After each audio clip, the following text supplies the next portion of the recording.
Usa ka pagtuo, usa ka tingog, usa ka katawhan.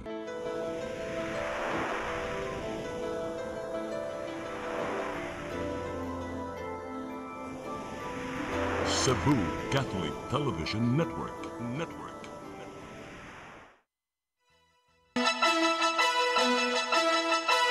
Uluhan sa mga balita sa Sayre 47. Labing unang millennial saint sa simbahang Romano Katoliko gideklara problema sa baha sa dakbayan sa Lapu-Lapu gipasalig nga sulbaron.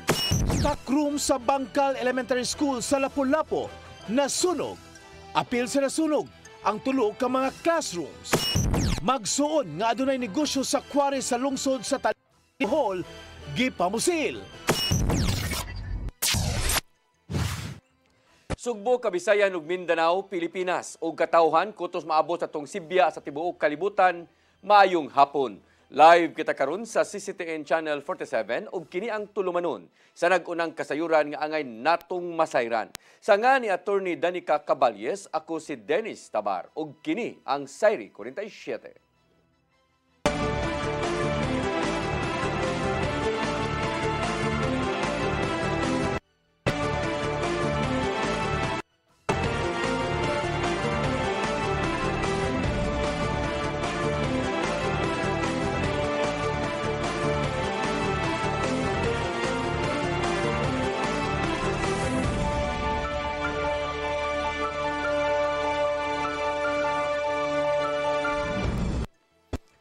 O karon sa kumpletong detalye sa atong mga balita, hingpit na ang gideklarar ni Pope Leo XIV isip santo ang usa ka ulitaw nga gikan sa Italia. Si Saint Carlo Acutis, usa sa mga labing unang millennial saint sa simbahang Romano Katoliko. Ang kasayuran ihatod ni Gian Navarro. Gideklarar ni Pope Leo XIV ang labing unang gikan sa mao si Saint Carlo Acutis gikan sa nasod nga Italia. Moabot sa 10,000 ka mga tawo ang midagsa sa St. Peter's Square sa Vatican City aron pagsaksi sa Santos nga Misa ug canonization rites ngadto kang Acutis Domingo sa hapon, oras dinhi sa Pilipinas. Kuyog sa gikanonize na nanghigayuna mao si St. Pier Giorgio Frassati gikanusab sa Italia. Matud sa wali sa Santo Papa nga ang kinabuhi nilang Acutis ug Frassati usa ka maayong ehemplo alang sa pag-abag ngadto sa ubang mas nanginahanglan og tabang. Both Pier Giorgio and Carlo cultivated their love for God and for their brothers and sisters through simple acts available to everyone: daily Mass, prayer, and especially Eucharistic adoration. Carlo used to say, in front of the sun, you get a tan. In front of the Eucharist, you become a saint. Usa sa mga ligong basihan sa pagkasantos ni Acutis mao ang paggamit sa modernong teknolohiya aron ipadayag ang gugma ngadto sa Ginoo. Pinaagi kini sa gihimong website diin gidokumento ang gatusan ka mga milagro tungod lang sa Eucharistia hangtod nga gihangop pinuon sa tanan. Namatay si Acutis natong tuig 2006 sa pangidaron nga 15 anyos sa sakit nga leukemia. Nakabot ang pagkasantos ni Acutis tungod na sa duha ka matang sa milagrong naangkon nga dala na usab sa hugot nga pagpadayag sa ilang pagtuo ngadto sa Ginoo pinaagi sa maong batan-on. Gihulagway sa simbang Romano Katoliko nga ang pagkasantos ni Acutis mo itubag sa panawagan ngadto sa mga batan-on nga ipadayon ang hugot nga pagtuo ngadto sa Ginoo sulod ning modernong panahon. This is the simple but winning formula of their holiness. It is also the type of witness we are called to follow in order to enjoy life to the full and meet the Lord in the feast of heaven. Navarro, CCTN News.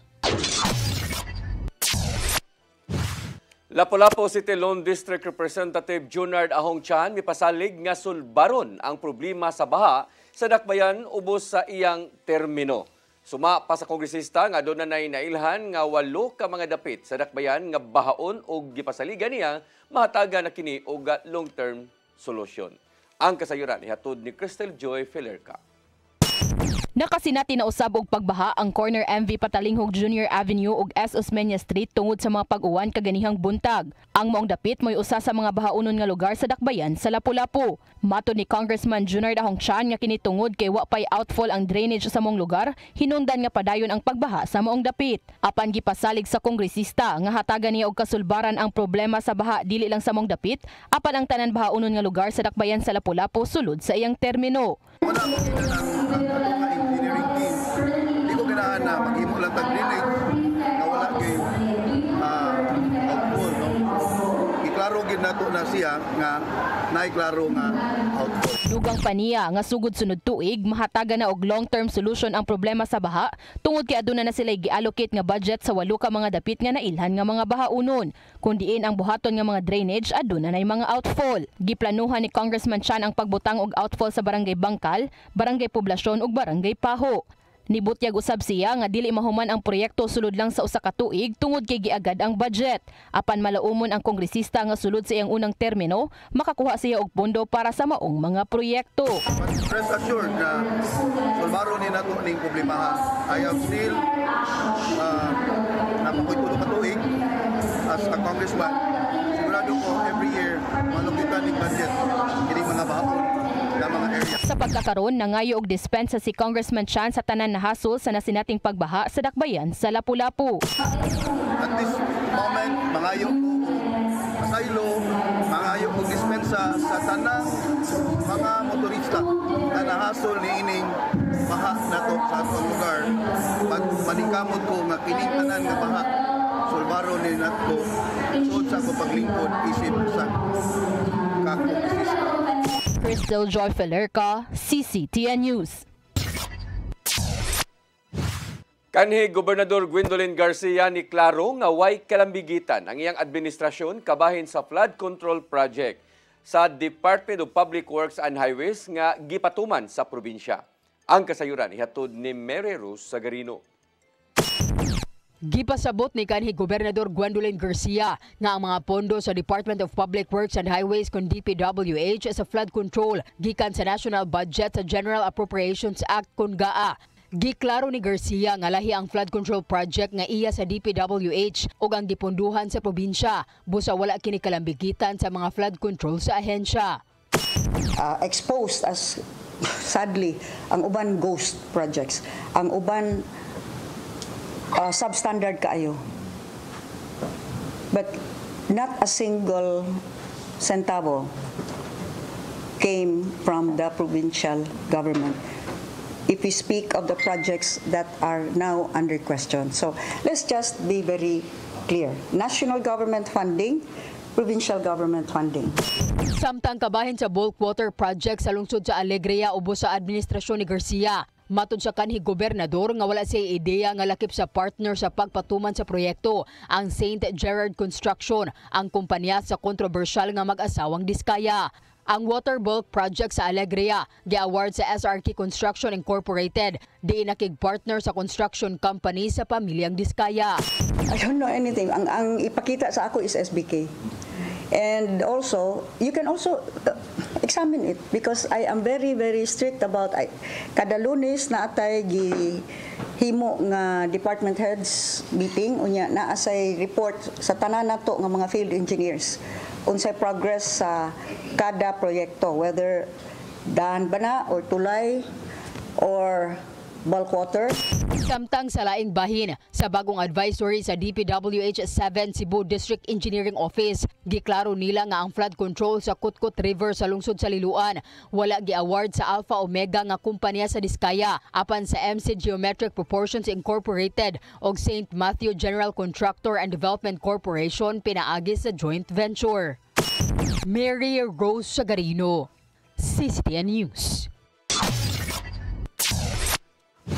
Magtiayong Diskaya mitug-an sa giingong kalambigitan sa pipila ka mga kongresista o DPWH officials sa pagpangurakot sa mga flood control projects dinhi sa nasod. Andam hinoon ang magtiayon nga moatubang isip state witness sa nagpadayong investigasyon. Ang kasayuran ihatod ni Gian Navarro. Ginganlan na sa mga contractors nga silang Sara o Curly Diskaya ang mga kongresista o opisyal sa Department of Public Works and Highways nga gingong nalambigit sa pagpangurakot sa flood control projects. Atol kini sa ikatulong hugna sa Senate Blue Committee hearing bahin sa mong issue. Giangkon sa magtiayon nga, gigamit sila sa maong mga opisyal aron mamorsyento sa naisguta mga proyekto ug i-award ngadto sa ilahang kumpanya. Sumapa ni Curly Diskaya nga mismong ang DPWH may niduol kanila aron mangayo og bahin sa maong proyekto nga hangtod sa 25%. Ina-assess at ini-inspect ng DPWH ang bawat proyekto base sa natapos na parte o accomplishment. Napilitan kami na i-absorb ang kabawasan na ito na nagdudulot ng maliit na kita o pagkalugi sa ilang projects. Para makabawi, dinadamihan na lang namin ang partisipasyon sa mga projects. Taliwas sa mga lumalabas na may mga impormasyon sa publiko, hindi kailanman kami gumawa ng ghost projects. Mabot sa 17 ka mga kongresista o 7 ka mga DPWH officials ang naapil sa ilang listahan sa mga nalambigit sa maong pagpangurakot. Naamong usab sa mga gipasanginan mao ang kanhi OPAV Undersecretary nga si Terence Calatrava. Ginoon kadaghanan sa mga kongresista nga nasa listahan sa mga diskaya mihimakak sa mong pasangil. Tungod sa ligong ebidensya nga gihuptan sa mga diskaya, nagpatabang hinon sila ngadto sa gobyerno tungod kay andaminon silang mamahimong state witness. Maong nangayo usab sila og tabang alang sa igong proteksyon ngadto kanila ug sa ilang pamilya. Dahil sa aming paglaban sa mga tiwaling bidding, maraming beses naming naranasan na ma-disqualify ng Bids and Awards Committee ng DPWH na hawak na mga mambabatas na nagpondo sa proyekto. Dahil naiipit na ang aming negosyo, lumulubog na kami sa lumalaking utang ng kumpanya at peligro sa buhay ng aming pamilya. Napilitan kaming makisama sa kalakaran kahit labag sa aming kalooban. Gian Navarro, CCTN News. Nagpatabang ang Cebu City Government sa Kongreso ug sa Department of Transportation aron mapondohan ang pipila ka mga infrastructure projects sa dakbayan nga mukatidad og 418 million pesos. Giduso ni Konsyal Alvin Arcilia ang hangyo pinagi sa resolusyon nga tinguhang matuman ang himuong road widening drainage system o gataytayan sa syudad. Matod ni Arcilia nga adunay susama nga mga programa nga gipatuman sa Department of Engineering and Public Works sa habagatang bahin ning syudad. Apan wa hinuon milahutay tungod sa managlahing kakulian, apil na ang inflation sa mao nga nagpatabang si Arcilia nila ni Kongresista Cutie Dilmar o sa North District o Kongresista Idor Rama sa South District aron kini mahinayon. Nanumpa na sa katungdanan si Senador Vicente Tito Soto III kuman mibalik isip Senate President karong nga hapon. Giduso ni Senador Juan Miguel Zubiri ang mosyon aron pagdeklarar ni Soto sa maong nga posisyon. Aron pulihan usab si Senador Francisco Chis Escudero nga giuyonan usab ni Senate President Pro Tempore Jingo Estrada ang maong nga mosyon. Moabot sa 15 ka mga senador ang nipadayag og suporta ngadto kang Soto aron panguluhan kini. Nasayran nga igo lang nag-agad si Escudero sa gihimong lakang nila ni Soto bahin sa pagtunol sa liderato.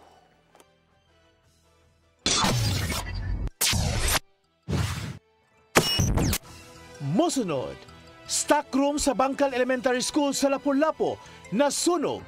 Apil sa nasunog ang tulog ka mga classrooms. Kanaog daghan pa mga balita sa pagbalik sa Sayre 47.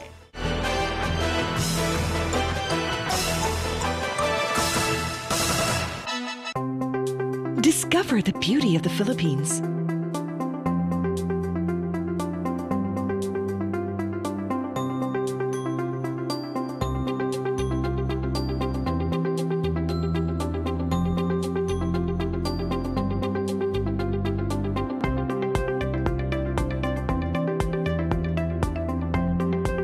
With Philippine Airlines, the country's flag carrier.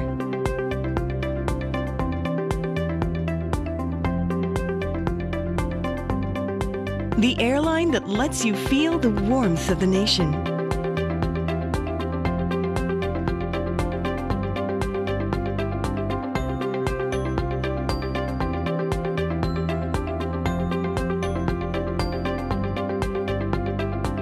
Mabuhay!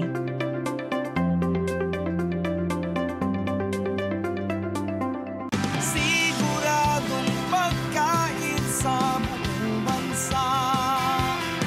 Masaganang ani, mataas na kita.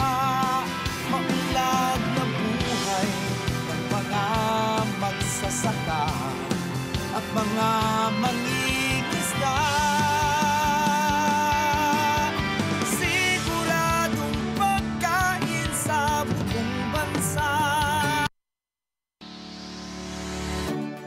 Looking for the best internet deals in Negros Oriental? Phil Products Negros is here to bring you fast, reliable, and affordable internet with plans made just for you. For as low as 899 pesos per month, enjoy speeds of 50 Mbps, perfect for streaming, working, or studying from home. Need more speed? No problem. Get 100 Mbps for just 1,199 pesos.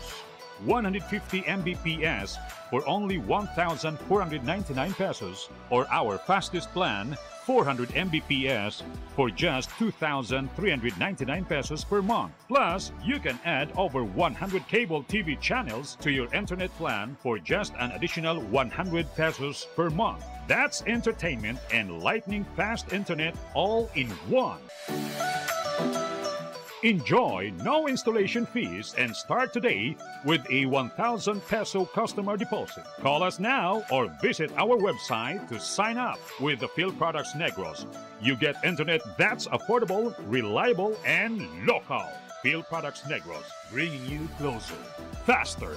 Call us at 0917-631-5240 or visit our website www.philproductsnegros.net or our Facebook page, Phil Products Dumaguete. Subscribe now! Di siya kumutuog na Ginoo. Ano magulo ng bata da? Nangita lagi ni gatas. Kasabot ka, akong ipakuha.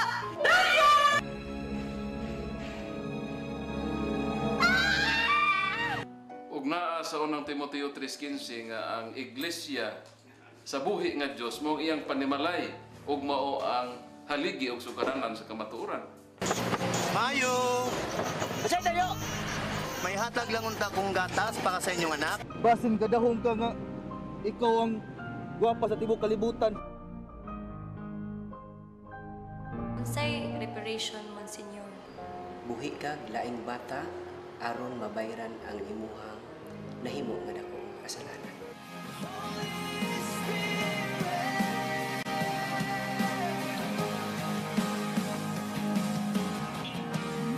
Daghan ka nato ang nagduda kung doon na bagay Ginoo o wala. Apan ang Biblia nag-ingon nga atong dawaton pinagi sa pagtuo ang kamaturan nga doon ay Ginoo.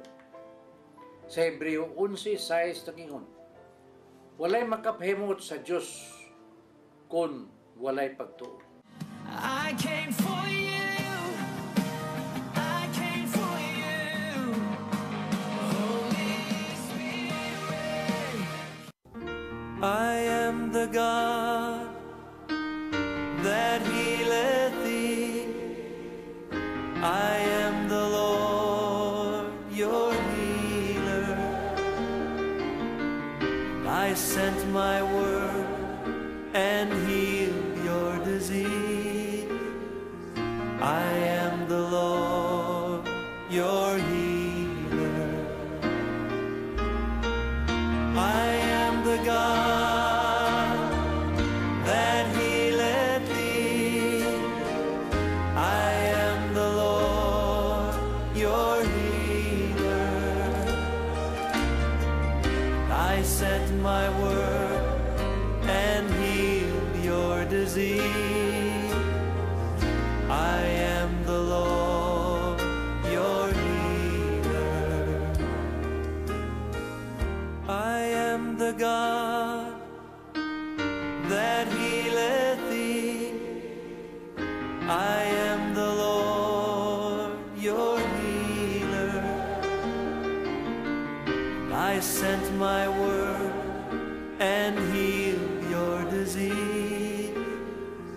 I am the Lord, your healer. I am the God that healeth thee. I am the Lord, your healer.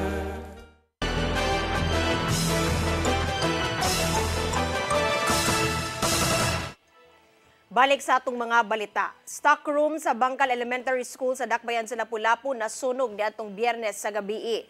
Naog daw ang tanang mga libro nga gipamutang sa stock room. Ang kasayuran niadto ni Crystal Joy Felerca. Nahurot og kaog daw ang tanan mga gamit sulod sa stockroom sa Bangkal Elementary School sa Dakbayan sa Lapu-Lapu. Human miulbo ang usa ka sunog pasado alas 10 sa gabi niadtong Biyernes, Setyembre 5. Matod sa gwardiya sa mong tunghaan nga sa iyang pag-roving pasado alas 9 sa gabi, wa pa siya'y namatikdan. Apan pasado alas 10 sa gabi, aduna nay nagpahibaw kaniya nga adunay nasunog sulod sa mong tunghaan mao nagpatabang siya nga motawag og bumbero. Matod ni Evelyn Orungan, ang principal sa mong tunghaan, nga ang mong nasunog nga stockroom o sa ka-classroom nga waon na gigamit. Mong dito gipamutang ang mga libro nga dili na magamit og mga guba nga mga electric fans. Natungan kini sa mga classrooms sa kinder o grade 5 nga lakip sa nasunog. Usa ka classroom sa grade 5 ang na partially damaged, samtang duha ang sa kinder. Apan gidugang sa principal nga bisan og tulo lang ka classrooms ang na partially damaged, apan moabot sa napo ka classrooms ang apektado tungod kay naapektuhan usab ang supply sa kuryente sa tanan classrooms sa kinder. Samtang moabot sa 472 ka mga tinunan ang naapektuhan. Samtang matod ni FO1 Vincent Ray Reyes, ang fire investigator, nga sa inisyal nga investigasyon, short circuit mo hinungdan sa mong sunog. So, kinder man na din ma'am, loy pud kay mga kinder nga magsaka-saka. Ari ang pangitaan ng mga kinder nga mari sila sa ground floor ng mga room. So, other classes, mga grade 5 classes, magkuan lang sila kanang half day. Ang mong sunog nakalanat og usa ka oras ug gibana-banang niabot sa 720,000 pesos ang gibiling danyos. Taliwa sa mong panghitabo, nagpadayon ang klase sa mong tunghaan karong adlaw. Gipangitaan lang una og pamaagi sa eskwelahan nga dili maapektuhan ang klase sa mga apektadong mga tinun-an. Natin nakita sa electrical nag-arc ang wire diri sa duol sa pultahan nga bahin sa maong stockroom. Gibutyag usab si Mayor Cindy King Chan nga paningkamutan sa lokal nga kagamhanan nga madali ang pag-ayo sa mga nasunog nga classrooms ug hatagan usab nila og school supplies ang mga apektadong mga tinun-an. Crystal Joy Felerca, CCTN News. Niabot sa kapin 13 mil ka mga examinees ang registered candidates sa 2025 bar examination nga gisugdan kagahapong adlaw.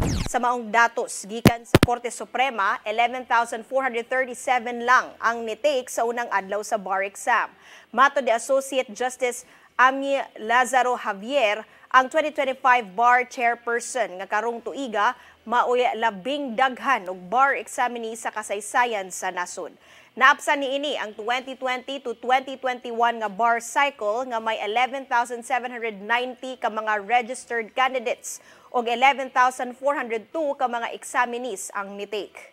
Ang bar examination magpadayon karong September 10 ug 14 din usa ang dakbayan sa Sugbo sa mga venue niini.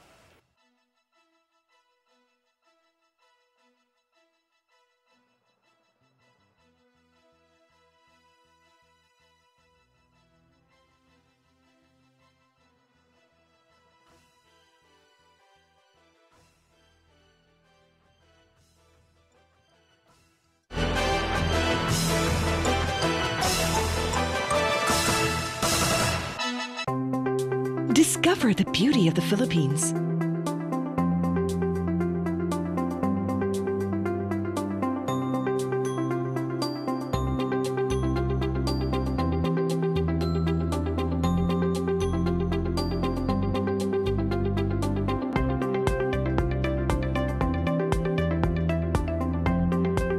With Philippine Airlines, the country's flag carrier.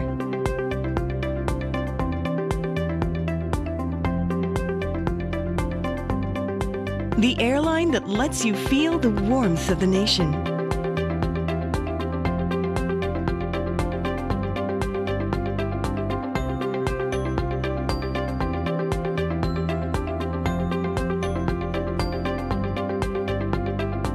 Mabuhay!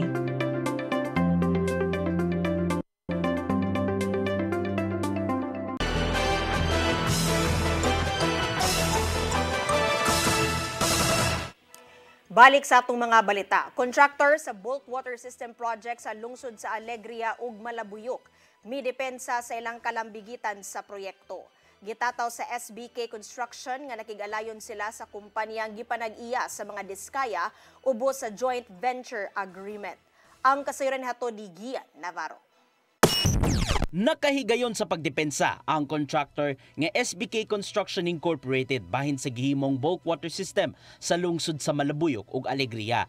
Ang SBK Construction Incorporated mao ang main contractor sa maong proyekto ug nagpatabang lang sila sa St. Gerard Construction General Contractor and Development Corporation nga gipanag-iya sa mga diskaya ubos sa joint venture agreement. Matod sa tag-iya nga si Joe Kenneth Arbas nga humanaunta ang gitrabahong bulk water project sa Malabuyok apan wala kini gideklarar nga finished na kay wala pa man kini mapadagani og kuryente gikan sa gobyerno. Dugang pa nga dili kabahin sa ilang kontrata ang paghatag og power supply aron maka-operate na ang mga bulk water system project nga may kantidad og dulan 71 million pesos. Sila hinuon ang nagtrabaho sa mga proyekto sa miaging administrasyon bisan og wala sila nadawat nga down payment. St. Gerard did not decide to continue doing the project here. So they assisted us in the technical side. So meron silang pinapadala ng tao na to inspect on the project and advise us kasi we're not so good in the piping. So that's what we also asked from them. Samtang nalangan hinuon ang katukuran sa bulk water project sa Alegria tungod lang sa mga kakulian sa yutang gitukod. Ang maong proyekto sa nisgutang lungsod may kantidad og 109 million pesos. Hangtod karon, wa pa sila mabayri bisan og aduna ni dagan ang naisgutang proyekto.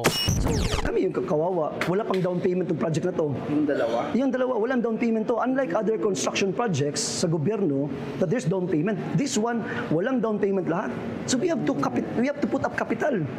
Ganyan yung project sa province.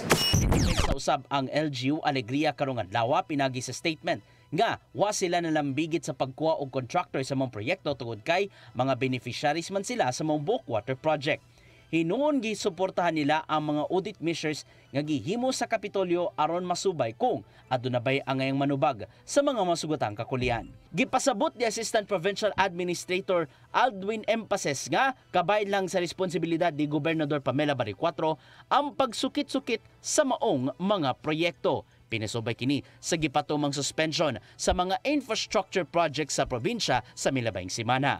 Depende na lang talaga. This is just part of the due diligence work na ginawa ni GovPam. Basically dahil gusto niya na clean talaga ang Kapitolyo under her administration na whatever controversies ngayon, dapat malalaman ang tao kung sino bang ka-engage ng Kapitolyo. Meron bang gano'n ng mga kuan, and then we'll move forward after the investigation. So, Navarro, CCTN News. Anda makigalayon si Gobernador Pamela Baricuatro ngadto sa bagong hepe sa Cebu Provincial Police Office nga si Police Colonel Abubakar Mangelen Jr. Nilingkod sa katungdanan si Mangelen ni adtong Biyernes, isip officer in charge ug siya ang nipuli kang Police Colonel Christopher Bermudez human sa dulan duha ka buwan nga pagdumala sa kapulisan sa probinsya. Gihagit ni Mangelen nga buhaton ang tanan aron ipatigbabaw ang pagka-profesional isip tinugyanan sa balaod. Tungod ni ini, gilauman ni Baricuatro ang coordination ngadto kang Mangelen aron matuman ang iyang lagda nga mao ang pagsumpo sa mga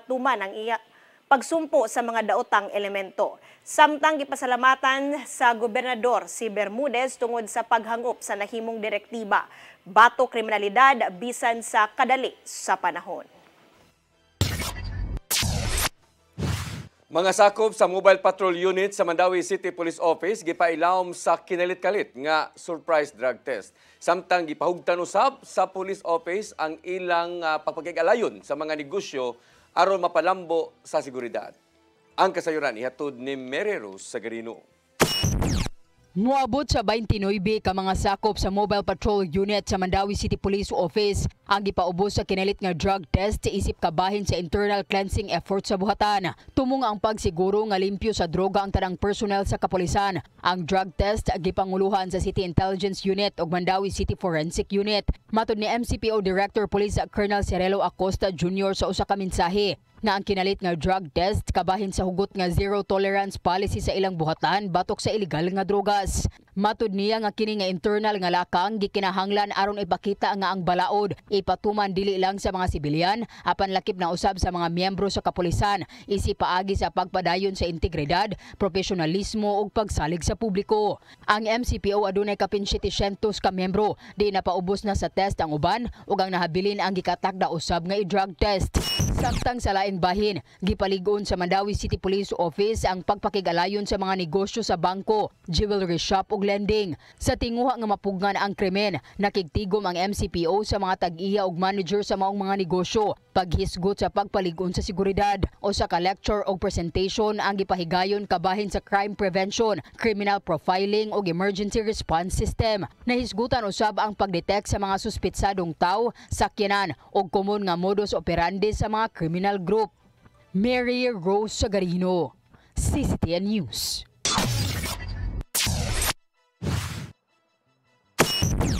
Mosunod, magsuon nga adunay negosyo sa quarry sa lungsod sa Talibon, Bohol, gipamusil. Kana og daghan pa mga balita sa pagbalik sa Sayri 47.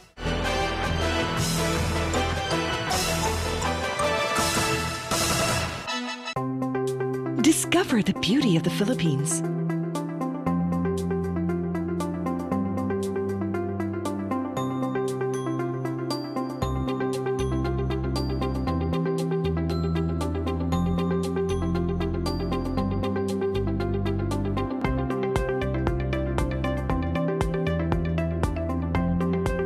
With Philippine Airlines, the country's flag carrier.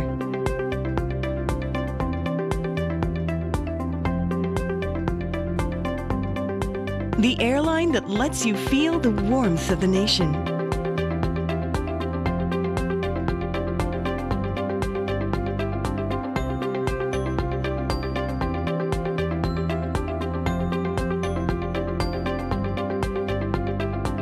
Mabuhay!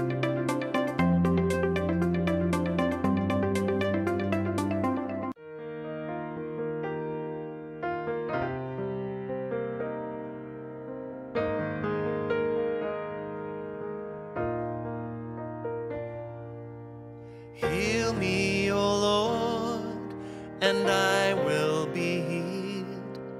Save me, and I will be saved. Heal me, O Lord, and I will be healed. For you are the one I praise. You are the one I praise. Sing it with me. Heal me, O Lord, and I will be healed. Save me, and I will be saved. PRO7 Action Files. Mga panghitabong naglambikit sa katawan, ihatagan ng aksyon o kasulbaran sa kapulisan. PRO7 Action Files. Base sa talaan sa Police Regional Office 7, nakatapong padayong isubay at taganong katinawan, pinaagid ng maong tulumanon. PRO7 Action Files. Abang kaninyo sa Police Regional Office 7 o NTV CCTN.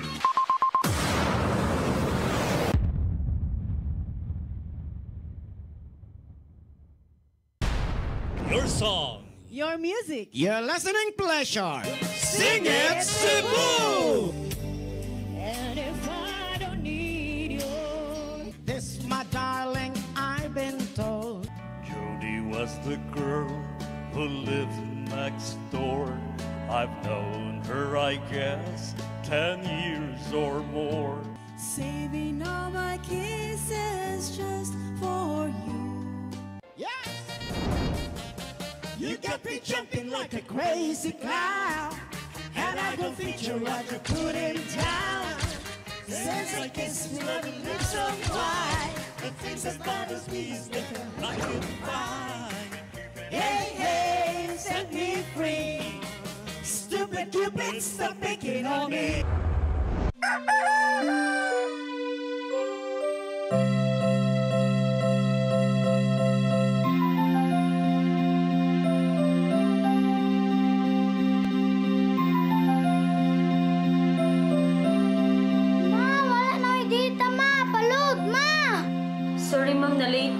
Nangita pa mong gugod para internet sa kong anak, ma'am. Ay, wala na yung problema. Mag-Sinisibu! Sinisibu, Sinisibu. For your internet connection. And for the signal of your cable TV. So fast and straight, that transmission to your home. Sinisibu! Sinisibu, Sinisibu. Offers you to have fiber optics. For your viewing experience, perfect and clear, so fast. So great and affordable for you to enjoy. Sinisibu. Sinisibu Television Network Incorporated offers fiber to the home broadband internet bundled with fiber to the home cable TV connection. Sinisibu Television Network Incorporated with its operation in Metro Cebu and the whole province of Cebu soon. And affordable for you to enjoy. Sinisibu!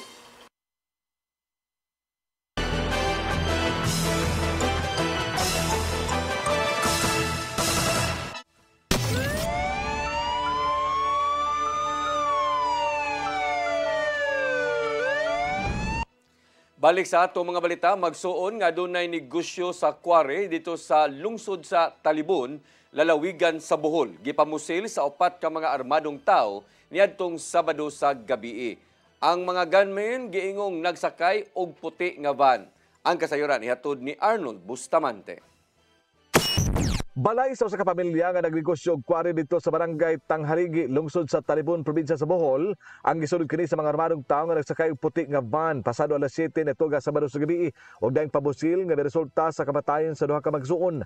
Ang mga biktima gilang nga silang alias Jiloy 42 anyos, ang manghud ini nga si Witwit 36 anyos nga pulos nagpuyo sa mga dapita. Mato ni Police Major Romar Labasbas, ang hepe sa Talibon Municipal Police Station, nga nakadawat sila og tawag sa telepono nga nagpahibaw nga dunay gipabusil sa mga dapit. Dali sila nga miresponde o gila nakita ang duha ka mga biktima nga nagbuyod na nga dunay mga samad pinusulan silang lawas. Mihimo dayon sila og investigasyon ug dinhi ilang nasuta nga ang duha pulos nagnegosyo og aquary sa mga dapit. Gibutyag sa mga saksi sa insidente nga nitong tungura, nagwelding si alias Jiloy kauban sa usa siya mga helper, samtang si Witwit nagduwa kining madyong uban sa yaga kalibin partner, samtang ang iyang mga anak nagtan-aw sa duwa. Pipila ka gutlo ang milimay naabot ang usa ka puti nga van ug dali nga migawas ang 4 ka mga wa mailhing mga tao nga armado ug daing pabusil. Patay diha dayon ang duha ka mga biktima apan gisuwayan pa sila pagdala ngadto sa tambalanan sa pamasin nga doon pay nahabilin nga vital sign apan gideklara sila nga dead on arrival, samtang ang mga suspitsado dali usab nga misibat sakay sa puti nga van. Mato nila Basbas nga ilang tan-aw sa pagkakaroon ng anggulo, may kalabutan silang negosyo sa quarry. May mga nakaalitan prior to the panghitabo sir nga kada diri sir unya ang tanging kuan lang nila sir involvement is kaning sa business lang nga quarry sir, so mo po among gitan-aw nga anggulo kung iba sa business ni. Himo na karon sa pag-backtrack sa mga CCTV camera ang mga investigador sa Talibon Municipal Police Station, ilabi na nga doon na sila impormasyon kung unsay gisakyan sa mga suspitsado. Giangko na Basbas nga nasa sudunong nga bahin na balay sa mga biktima gikan sa National Highway. Gayang gibanabana nga kapin sa 100 metros ang gilayon. Naay mga nakuha nga basiyo sa bala sa armas ang mga sakop sa scene of the crime operation. Apan wala pa mahatag og report ang Talibon Municipal Police Station kung unsa nga matang sa kalibre sa armas ang gigamit sa mga suspitsado. Arnold Bustamante, CCTV News. Wabot sa 16 ka mga gun for hire group sa Central Visayas ang napuhag sa Police Regional Office 7 gikan sa Enero hangtod sa Setyembre ning tuiga. 59 usab ka mga sakop sa gun for hire diin 8 niini giila nga leader sa grupo. 12 ang nakalas nga notado nga personalidad. Samtang nakasakmit usab sila og 35 ka armas, 2 ka granada ug kapin 2 ka kilo nga illegal nga drogas nga mobalor tanan sa kapin 19 milyones ka pesos. Ang mga nabungkag nga grupo naglangkob sa Nadera, Guido Tanyeza, Manoy Ilaya, Garciano, Caballero, Marapok, Bobong, Rosiana, Daryl, Latona, Jose, Pocaba, Kumaling ug Ibanez nga pulos naglihok tanan sa tibuok Rehiyon 7. Patay ang usa ka tricycle driver samtang naangol ang sakay niini human nabangga ang gisakyang tricycle sa usa ka bus sa National Highway sa barangay Clavera, lungsod sa Bourbon niadtong Sabado sa gabi. Ang biktima mao si Rodilio Pilayo Lopez, 51 anyos, kataga-sitio San Vicente, Barangay Takay, lungsod sa Sugod. Samtang ang pasahero ni Lopez nga si Marie Lambuhon nga taga Binabag, Bugos City, padayon pang nagpaalim sa Tambalanan. Matod sa Bourbon Municipal Police Station nga ang maong nga tricycle ni counterflow o nabangga sa gikasugat nga autobus. Samtang ang autobus usab natagak sa pangpang. Mao kadto naglangkob sa atong mga balita sa Sayre 47. Ako si Dennis Tabar. Ako si Danica Caballes, sangtod ugma sa inyong paboritong tulumanon. Sayre 47.